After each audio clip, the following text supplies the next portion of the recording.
안녕하세요. 느스와 사람들입니다. 지난 7월 한겨레에 조국 자백 유도하는 검찰, 딸 기소 여부, 공범, 부모 입장 듣고 라는 제목의 기사를 보면 검찰은 조국 장관과 정경심 교수의 재판 혐의를 시인하는지를 고려해 조민 씨의 입시 비리 혐의 처리 방향을 판단하겠다고 밝히는데, 이는 사실상 자녀의 기소 여부를 무기로 재판받고 있는 피고인에 대한 자백을 압박한 것이라는 비판이 터져 나왔었지요.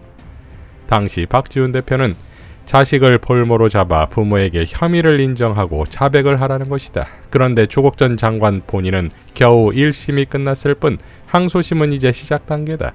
그런데도 검찰은 자식을 끌어다 놓고 인질극을 벌이고 있는 것이다. 대놓고 공개 자백을 하라는 것이자 자식 인질극으로 재판을 아예 엎어버리려는 것이다. 이것이 문제라는 문제의식도 없다는 것이 문제다. 검찰이 점점 더 대담해지는 것 같다. 뭐라 제대로 표현하기도 힘든 분노가 치솟는다 라고 일갈했었지요. 이어 조국 장관의 입장문이 나옵니다. 저의 딸의 검찰 조사 이후 검찰은 언론을 통하여 부모도 입장을 밝히라고 요구하고 있습니다. 피고인이 기소 사실에 대하여 법정 바깥에서 입장을 표명하는 것은 이례적인 일이지만 검찰의 요구를 존중하여 이와 같이 밝힙니다. 저희 자식들은 입시비리 혐의로 기소되거나 유죄 판결이 난 사안과 연관된 학위와 자격을 모두 포기 또는 반납하였으며 관련 소송도 취하하였습니다. 법적 사회적 무리가 일어난 사안인 만큼 자성하는 차원에서 다 버리고 원점에서 새 출발하겠다고 결정한 것입니다. 이렇게 된 데에는 부모인 저의 불찰과 잘못이 있었음을 자성하고 있습니다. 2019년 이후 몇 차례에 걸쳐 공개적으로 대국민 사과를 하였지만 이번 기회에 다시 한번 국민 여러분께 송구하다는 말씀을 올립니다. 그리고 문제 서류의 작성, 발급, 제출 과정이 어떠했는지, 이 과정에서 부모 각자의 관여는 어떠했는지는 법정 심리에서 진솔하게 밝히고 소명할 것입니다. 그리고 각각 그에 상응하는 도의적 법적 책임을 질 것입니다. 감사합니다 라고 밝혔지요. 자, 이러한 입장문을 밝히자 검찰 측은 조 전 장관 측이 기존과 똑같은 입장으로 재판에서 소명하겠다고 말해 저희로서는 특별히 의미가 있는 건 아니라고 본다 라고 밝혔지요. 자, 그리고는 조민을 기소합니다. 기소하면서 공소 사실도 언론에 공개했지요. 이에 대해 지난 김학의 해외 도주를 잡았던 영웅 검사 이규영 검사는 다음과 같이 밝혔지요. 사건 내용을 언급하는 건 적절치 않아 삼가지만 선뜻 이해되지 않는 건 사건 처리 방식입니다. 수사 결과 공소장에 적을 정도로 공범 관계로 판단했으면 합일 처분, 즉 함께 한꺼번에 처리함이 상당합니다. 불가피한 추가 수사 필요 사항이 없다면 말입니다. 지극히 불안정하고 피말리는 지위인 피의자의 신분으로 추가 수사 없이 시효 임박 시까지 방치하는 것, 그게 바로 인권 침해이고 수사기관의 체량, 내란 미명하에 그렇게 포획된 사람을 우리는 통상 인질이라고 이해합니다. 주문이 기소건 기소유예이건 수사기관 권한이겠으나 그 사건의 처리 방식은 통상적이지 않습니다 라고 일갈했습니다. 시민언론민들의 고일석 기자는 검찰이 10일 조민 씨를 기소했습니다. 조민 씨가 의사면허를 반납하고 부산대와 고려대에 대한 소송을 취하자 검찰 스스로 기소유예를 검토했던 사안입니다. 검찰은 조민 씨의 기소 가능성을 흘리면서 여러 차례 공개적으로 조국 전 장관에 대한 공범 혐의 자백을 압박했습니다. 조민 씨에 대한 기소는 조국 전 장관의 자백 거부에 대한 보복입니다 라고 밝혔지요. 이어 그의 기사에서는 공소시효 중지 상태인 조국 장관의 아들에 대한 기소 여부가 남아있어 조국 전 장관 일가에 대한 가족 인질극은 계속 이어질 전망이라고 밝혔지요. 자, 그러니까 조민의 기소는 조국 장관이 자백을 거부한 것에 대한 검찰의 보복인 것인데, 그렇다면 한동훈 검찰이 이토록 광기를 보여가며 자백이 필요한 이유가 무엇일까요? 빨간아재는 다음과 같이 밝혔습니다. 검찰이 결국 조민 씨를 기소했습니다. 하지마비로 휠체어 신세를 지고 있는 어민은 치료를 위한 형집행정지도 요건이 갖춰진 가석방도 불허하고 가족인질극에도 불구하고 아비가 무릎을 꿇지 않으니 끝내 딸에게도 방아쇠를 당긴 셈입니다.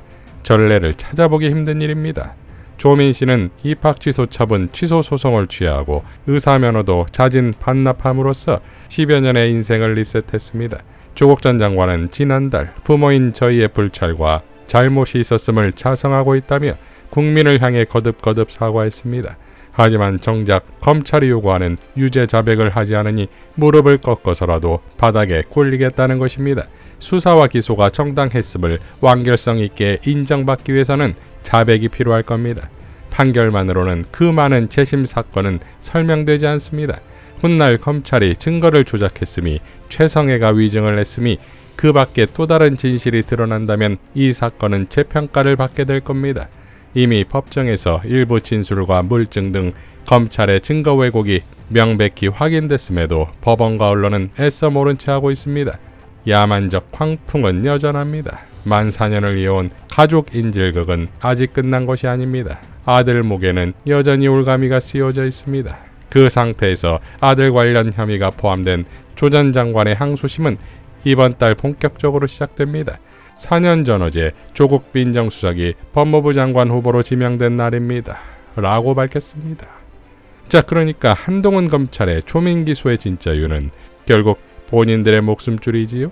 그러니까 애초에 잘못된 수사에서 시작되어 결국 파멸로 치달을 수밖에 없는 것이니 검찰이 살려면 상대가 죽어야 하고, 그러니 법은커녕 이성도 상식도 없다 이겁니다. 김상수 작가는 다음과 같이 밝혔습니다. 검찰이 조국 전 장관의 딸 조민 씨를 기소했다. 무리가 극단에 이르고 있다. 조국은 피를 토하는 절절한 울음을 이렇게 외쳤다. 차라리 옛날처럼 나를 남산이나 남영동에 끌고 가서 고문하길 바란다. 윤석열과 그 수하들의 졸렬함과 비열함과 잔인 포악함은 반드시 벌받는다. 라고 일갈했습니다. 김주대 시인도 이렇게 밝혔지요. 짐승의 시간, 악마의 시간이다. 자식 가진 부모로서 나도 모르게 가슴이 뛰고 무단히 눈물이 난다. 비가 내린다. 차라리 옛날처럼 나를 남산이나 남영동에 끌고 가서 고문하길 바란다는 조국 교수의 말이 자꾸 한청처럼 들려온다. 아프디 아픈 피비린내가 난다. 조국 교수님, 견디고 버티십시오. 숨을 쉬어요. 정신을 잃으면 안 됩니다. 지금은 사람의 시간이 아니니까요. 검찰과 정권의 악랄함이 비인간적인 지극에 이르렀다는 것은 그만큼 그들의 두려움과 초조함도 지극에 이르렀다는 얘기니까요. 라고 밝혔습니다. 이태경 토지자유연구소 부소장은 다음과 같이 밝혔습니다. 근대 문명사회에서 이유 같지도 않은 이유로 아비와 어미와 자식을 동시에 처벌하는 야만이 있었던가 싶다. 전대미문이다. 촛불행동의 김민웅 교수도 다음과 같이 밝혔습니다. 선한 일을 대상으로 하는 시기와 질투는 악을 태어나게 한다. 윤석열은 검찰개혁을 완수했을 때 조국이 어떤 정치적 위상에 올라설 것인지 내다보고는 안구가 뒤로 회전했다. 권력을 향해 가는 최대 걸림돌을 저격하기로 한 까닭 가운데 윤석열이 숨기고 있는 동기일 것이다. 김건희도 다르지 않다. 거울아 거울아 누가 제일 이쁘니 하자 거울은 정직하게 대답한다. 사기치며 값싸게 살아온 김건희와 성실하게 살아온 조민은 누가 봐도 비교 불가다. 제 아무리 그래봐야 조민은 훌륭하게 성장해 나갈 것이다. 결코 이기지 못한다. 건희 따위는 라고 일갈했습니다. 자, 그러니까 조국에 대한 사패적 공포와 조민에 대한 사패적 열등감이 아니겠습니까? 그러니까 아무리 교수와 의사라는 직업을 빼앗아 탄압해도 조국과 조민을 흔들 수 없는 것이니 공정권은 결코 조국을 이길 수 없는 것이고, 그러니 또 공포겠지요. 자, 같은 날 대법원 판결에 잉크도 안 마른 김태우를 사면한다는 보도가 나왔지요. 그러니까 조국의 민정수석실은 부패했었다 라는 조작을 위해선 반드시 필요한 인물 아닙니까? 그러니 대법원 판결을 무시해가며 내부 고발이라는 이유로 사면을 했다는 황당한 상황이 나온다 이겁니다. 민주당 정책조정회의에서 송기현 원내수석부대표는 다음과 같이 발언했지요. 법무부의 법무심의위원회에서 김태우 전 강서구청장에 대해서 사면 복권하는 그런 결정을 한 것 같습니다. 김태우 전 강서구청장은 3개월 전에 대법원에서 공무상 기밀 누설로 유죄 판결을 받은 사람입니다. 그런데 법무부 심의위원회는 공무상 기밀 누설이 아니라 내부 고발이라고 판단했다고 합니다. 재판에서 내부 고발이라고 했지만 대법원은 분명히 공무상 기밀 누설이라고 했습니다. 대법원의 판결을 부인하는 행위는 상권 분립인 우리나라 체제에서는 반헌법적인 행동입니다. 윤석열 대통령은 김태우 전 강서구청장을 사면하면 안 됩니다. 만일 윤석열 대통령이 김태호 전 강서구청장을 사면한다고 하면 대법원 판결을 부인하는 반헌법적인 결정을 하는 것이라는 것을 명백히 하시길 바랍니다. 김영민 의원은 다음과 같이 밝혔지요. 광복절 대통령 사면은 원칙도 정의도 없습니다. 오로지 윤석열 카르텔을 확인하는 사면입니다. 지금은 웃고 신나겠지만 곧 그 카르텔에 속한 자들은 공멸할 것입니다. 라고 일갈했습니다. 자, 민주당을 향해 사법방해라고 비판했던 한동훈이 아닙니까? 여준성 전 청와대 행정관은 다음과 같이 밝혔지요. 한동훈 사면심사위원장은 광복절 특사에 형 확정 3개월 만인 김태우를 포함시킨다고 한다. 김태우는 공익제보자가 아니라 범죄자라고 법원이 판단했다.